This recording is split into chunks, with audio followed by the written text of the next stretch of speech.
Today we're going to talk about social interactions and how we can add social interactions to any type of the application that we have. So this is a platform-independent talk. And if you want to follow along, you can scan the QR over here or follow the link.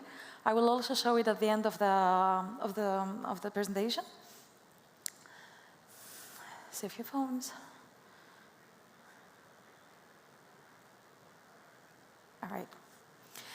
So as humans, we are very social to begin with. Social interactions is happening from the day that we begin. And of course, when it comes to our digital lives, this is not any difference. But what does Burberry and Revolut and Freeletics and Yelp have actually in common? So it's not really a secret anymore that more and more companies are opting in to add social features into your applications. And the reason, so actually before we move forward, what are social interactions? So social interactions are digital interactions, and they refer to the way that people communicate, either by texting, emailing, video conferencing, online gaming, VR, and social media. And are social media social interactions? Well, yeah, social media is a specific type of social interactions, of digital social interactions, and it involves using platforms and tools to create and share, exchange content with others. Although social media is like the most common way to interact socially with someone online, it is far not the only one. And the benefits of having your brand not using just the social media and keeping it in-house as well, so in your platform,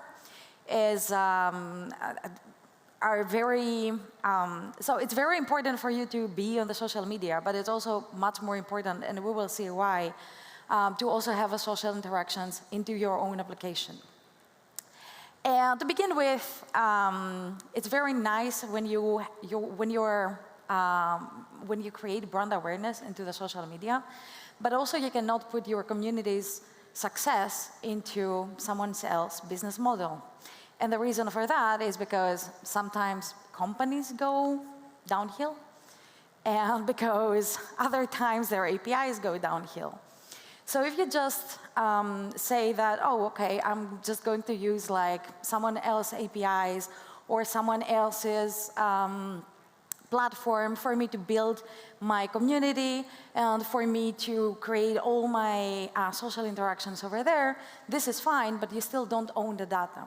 If you own the data, though, no matter what happens, then you can still change and migrate to the digital world as that shifts along.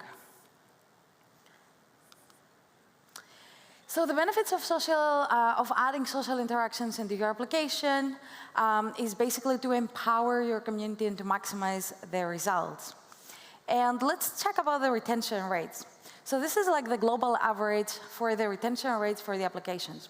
Before you add like any social features, after 3 days, so someone downloads an application, after 3 days, 25 to 30% of them will remain into the application.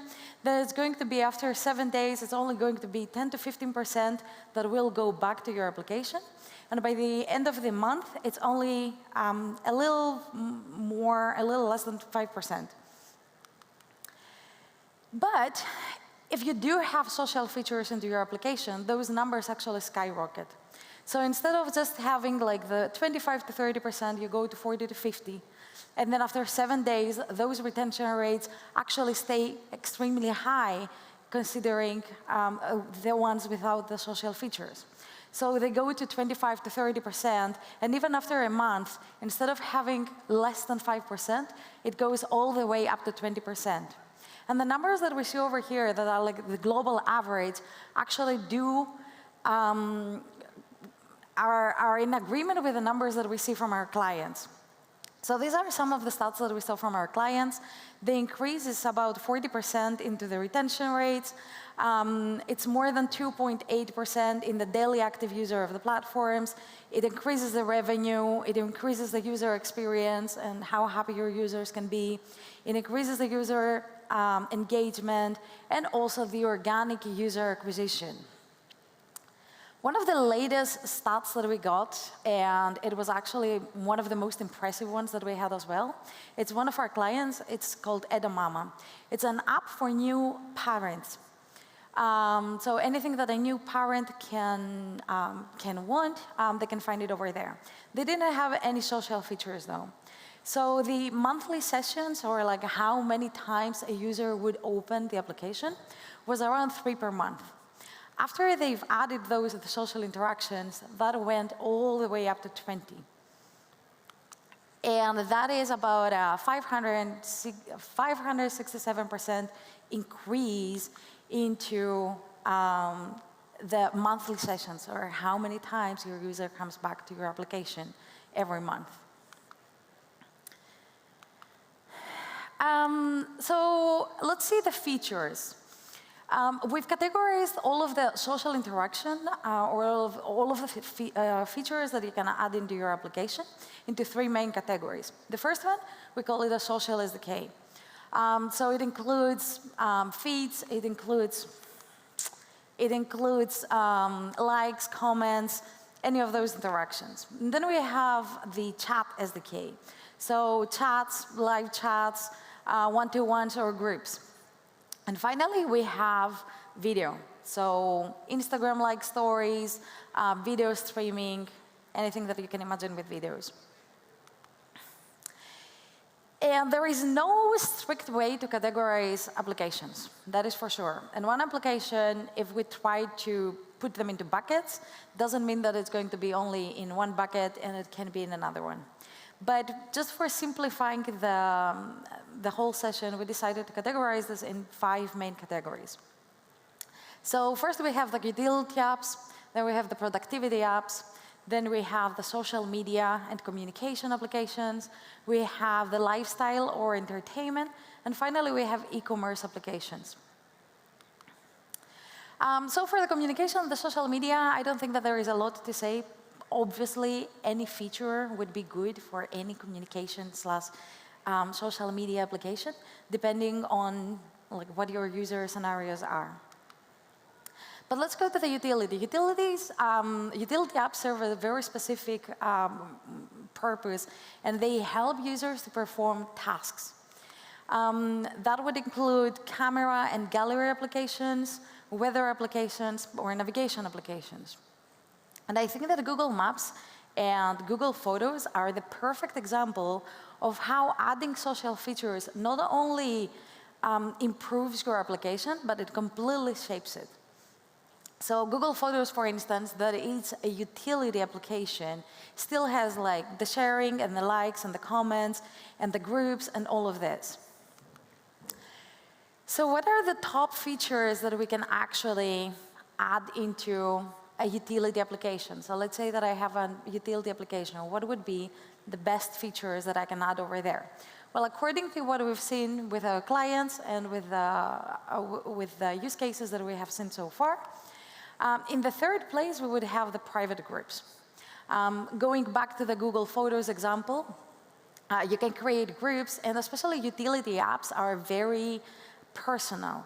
So just having private groups so that you can share information with only the people that are very close to you, I think that that's a win. And then we have Explore suggestions. And for that, I will switch to Google Maps. Because Google Maps, for instance, have that feature. It has a feed, which is either user-generated or from the brands that they have over there, from the restaurants and the bars, and etc. And it really provides the information that a user will need, and it's not just going from one place to another place. And finally, we would have the comments and reactions. Because it's very nice when you have the suggestions and when you have the photos shared into your community, into your groups. But if they can't comment and they can't like and they have to come back to you on any other media applications, then this is not great. So going to the productivity applications, these apps help your user to be productive and into their personal or professional everyday lives. Those would include collaboration and note-taking application. They would include email application or financial apps. And for those, we figured out that profiles are very important because either you want to assign a task to a user or you just want to tag them to grab their attention into a specific feature into your application. Those work great. In the second place, we would have the chats because just imagine having a collaboration application and then you still have to open another app and communicate over there and then go back and then communicate over there. Just switching between applications and between tools, I think that we can all agree that it's far away from productive. And finally, we have comments because chats are great, but not everyone is available 24/7. So especially in like the modern digital world where all big companies have employees being in different time zones, you can just tag someone over there and it's done. Then we will have the lifestyle and entertainment applications. And those are designed to give users leisure and lifestyle-related activities like music, movies, gaming, education, dating, all of those applications. An example would be educational apps, streaming apps, fitness and wellness apps, and so many more. So in the third place, we have feeds and timelines. Because then you can share what you like, what you don't like, and then get more suggestions, either from the platform itself or from other users and within the community in general. In the second place, we have gamification, because gamification no doubtly gets a lot of retention rates, and it increases a lot the retention rates. And finally, we have groups, because it's great if you have gamification, and it's great if you can have like ranks and scoreboards, but what is all this without like being able to go against your friends or your family members? For the e-commerce apps, which are basically either mobile or web applications, they just are designed to make the users, to enable the users to buy something online. And there are so many examples out there of brands that they decided to go for their own application and retain their own customers within their applications instead of going to other tools that are out there. For this type of applications, we have the trending posts, because then you can get the analytics for what the users likes, and then you can suggest them, and of course that will get the revenue incredibly higher than just not so anything. On the second, we would have the broadcast and the live streaming. And the reason for that is because it's very important to have a way to announce to your users immediately when you have, let's say, a new release or new products or a flash sale or something like this. And finally, we have the live commerce, because it evolves your live streaming video content and introduces a commerce on live and also video content, and it enables the streamers to show and showcase your products. So the overview of that is that we have the utility applications, and the top ones would be comments and reactions, feeds, which is the explore and suggestions, and the private groups.